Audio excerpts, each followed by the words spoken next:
Hello and welcome back to another update where I cover the latest developments throughout the front line in the Russo-Ukrainian war. It is your host Weep Union, and in this one we see the Russians have managed to advance significantly in the direction of the Vyrizhne following the full capture of the town. The Russians also made significant advances in the direction of Chasiv, continuing the siege of the apartment complex area, and the Ukrainian defense of the southern flank of the city is completely collapsing. The Russians also managed to advance east of Pokrovsk, to the northwest of Kurakhove, north of Andreevka, and to the northeast of Velika Novosilka. Starting out in the direction of the Vyrizhne, the Russians have managed to capture the remaining parts of the town, getting full control of it. At the same time, they managed to gain control over the highway between the Vyrizhne and Zapatne, as well as gain control over the town of Zapatne itself. The Russians also advanced to gain control over the forest patch south of Zapatne. The Russians have started the fighting over the forest patches in between the Vyrizhne and Zapatne. The Russians are here looking to gain full control over the area from the Vyrizhne towards Kupiansk in the south, and in doing so they're expanding their current bridgehead across the Uskar River line to expand the area where they can concentrate troops and have a larger force across the river line. The current operations of the Russians are nearing its end in gaining a bridgehead, and it will then move onwards to gain control over the towns and villages in the direction of Kupiansk from the northern direction. The Russians will look to gain control over Kalinove and Holyobivka along the Uskar River line to gain full control over additional crossings across the Uskar River line, and at the same time to expand in the westward direction, expanding their foothold and bridgehead across even further, and gain control over the towns and villages along the highway towards Kupiansk. We'll see that the Battle of Kupiansk will restart both on the eastern and western bank of the river line, as the Russians would look to storm the town itself. The objective here for the Russians is to gain control over Kupiansk. This will allow the Russians to gain control over the pocket, which was created on the eastern bank of the river line with no further crossings to supply the Ukrainian forces on the eastern bank. Also allow the Russians to gain control over an important supply hub across the Uskar River line. With the Vyrizhne and Kupiansk under their control, the Russians' positions across the Uskar River line will be very powerful, and the Ukrainians would have a difficult time dealing with such an operation. Therefore, the Ukrainians have to strike right now if they want to deal with Russian forces across the Uskar River line, because any later than this, and they may lose Kupiansk itself, and that'll be a significant hit to the Ukrainian defense of the area.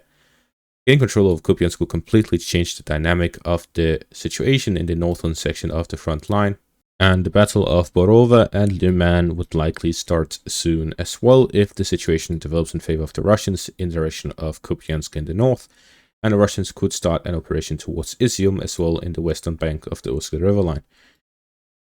In the direction of Chasiv, significant developments have taken place here as well. The Russians have managed to re-secure the forest patch area on the western bank of the canal. This is according to Deep State Maps mapping. Now that I've re-evaluated the way they do their mapping, we can now tell that the unknown area here is likely contested area. And if we then at the same time see how the Russians have managed to advance to the south of the apartment complex area and along the waste heap to the south of Chasiv, at the same time we see this new geolocated footage along the fortified positions of the Ukrainians south of Chasiv beyond the waste heap. We've already previously seen geolocated footage of Russian forces within the forest patch areas and along the waste heap area. Based on this, we see that the Russians have secured the positions on the eastern bank along the gray zone that is mapped out in Deep State Map. They have gained control over this, and they have advanced further. And based on this, we also see that the Russian advance to the south of the apartment complex area, which according to Deep State Map happened on the 24th of January, we can now see that the Russians have gained control over these areas, and the gray zone expansion is simply that the Russian forces are advancing and the Ukrainians are unable to recapture these positions so far, and this leads to additional Russian advances in the area. The Russians have advanced within the apartment complex area itself following the capture of the fireproof plant, and they've also managed to gain control further of the eastern parts of the apartment complex area, shrinking the size of the Ukrainian positions and destroying the Ukrainian forces that were encircled within the apartment complex area. It seems that the city of Chasiv is seeing its final days as the Russians storm the southern parts of the city, and this will allow the Russians to gain full control over the entire city from the northern outskirts to the southern outskirts, and then push onwards to towns such as Mykolaiivka and Stepushki on the outskirts of Chasiv and expand their foothold further. The Russian positions here across Chasiv Yar is already beyond the edge. That means that the Russians are now in a position where they are practically guaranteed to gain control over the city. The Ukrainian forces within the apartment complex area have been encircled. The Russians have expanded a foothold across, expanding a buffer zone beyond that of the apartment complex area. The Ukrainian forces here are already low on manpower. With forces encircled within the central parts of the city, they're unable to replace that losses easily, especially when other areas of the front line are also in dire straits. The Ukrainian positions here are simply very, very difficult, and the Russians are expanding in every single direction from this, taking advantage of the lack of manpower of the Ukrainian forces. And we see that this section of the front line is near a complete collapse with these recent advances. The capture of Chasiv Yar will significantly improve the Russian positions here in the western bank of the canal and in the direction of Konstantinivka itself. With capture of Toretsk to the south, the Russians will be able to expand their foothold, connect the two sections of the front line, and begin a siege of Konstantinivka, and begin an operation to encircle the Ukrainian forces southwest of Toretsk. Russians advanced further north of Vostyshenka, gaining control of an additional fortified area northwest of Baranivka as they advance in the direction of Vudia and Druhe. The Russians here are looking to gain control over the towns on the western bank of the river line and the eastern bank of the river line to cut off the road connecting the supplies of the Ukrainian forces from the western direction towards this pocket in between Toretsk and Vostyshenka, where a large grouping of Ukrainian forces are concentrated along the fortified positions. The Russians looking to encircle them by pushing northwest of Toretsk and to the west to cut off all of the supply roads in and out of the pocket in the western and northern directions. The Russians also advanced to the southwest of Pokrovsk, northwest of Kurakhove, where they managed to gain control over areas south of Yasinova along the main highway and control over the highway area north of Andreevka.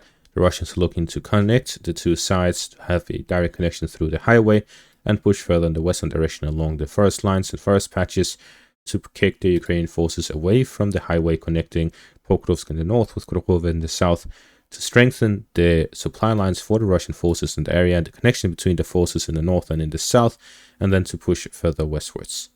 At the same time, the Russians have reportedly captured the remaining parts of Uspenivka. If we take a look at this map here, which was released by the Ukrainian General Staff, we see Uspenivka right here. It's highlighted as a larger name, and the Russian control of it. However, the image is very unclear, so I will not be changing the mapping of it as it was already contested. It could be either the Russians have full control of it or contested, but I cannot see clearly based on the imagery. With the advances along the highway, we can see that the Russian forces are expanding their operations towards Andreevka as looking to gain control over the town, which is fairly isolated from the next town of Oleksivka further west. This allowed Russians to gain control of Andreevka and then push downwards towards Constantinople in a pincer maneuver from the north and the south, as well as Olekli with the pincer maneuver from the north and the south, and fortified positions from the north and the south, as well as Dashna, which is already being fought over from the north and the south. Russians are attacking alongside the entire area from Andreevka in the west to Constantinople and all the way to the east Unia Dashne from the northern and southern directions to put the entire area in a pincer, as the Ukrainians will have a very difficult time withdrawing from Dashne or the fortified positions, or Olekli, as even a withdrawal would be sending their forces into another area where they're being attacked from the north and the south. And this is the kind of situation the Russians have created with their recent advances in the northern and southern flanks, significantly improving the positions of the Russians and inflicting heavy casualties on the Ukrainian forces west of Kurakhove, which to this day have refused to withdraw.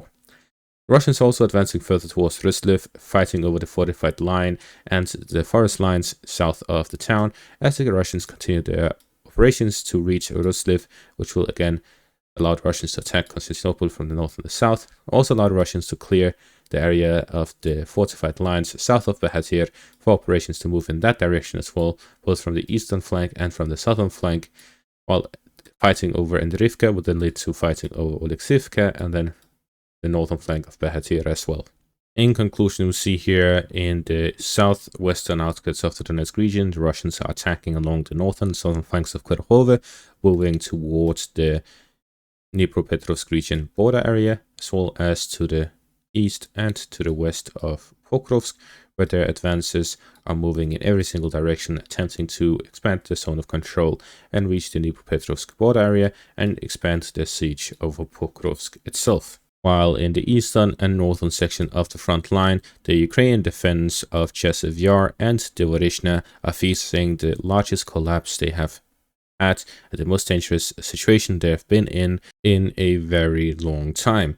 If the Ukrainians sent additional forces to other sections of the front line, such as the Kursk region, to double down on their presence there, or build another offensive to push in a different direction, the Russians will likely continue and expand their offensive operations in the east, and this will simply create yet another August scenario where at the start of the Ukrainian Kursk incursion, the Russian advances simply doubled overnight in the Pokrovsk direction and led to the situation we see today in the eastern section of the front line.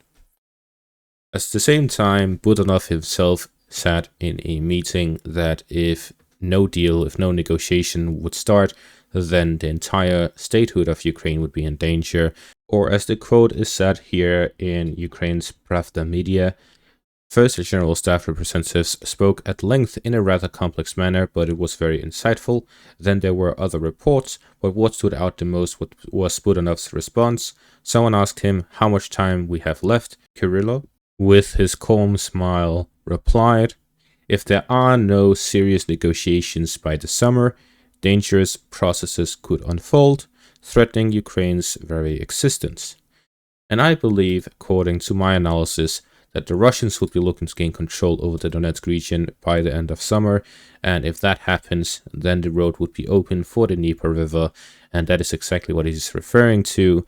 The dangerous events that could unfold is a Russian offensive beyond that of the Donetsk region to reach the Dnieper River, or the city of Kharkiv and Poltava from the rear, the city of Dnipro, flanking the city of Zaporizhia. Whichever the case, the situation would become exponentially more complex and difficult for the Ukrainians. They're already struggling along the fortified positions. If there were no such fortified positions, their entire statehood and existence would be under threat.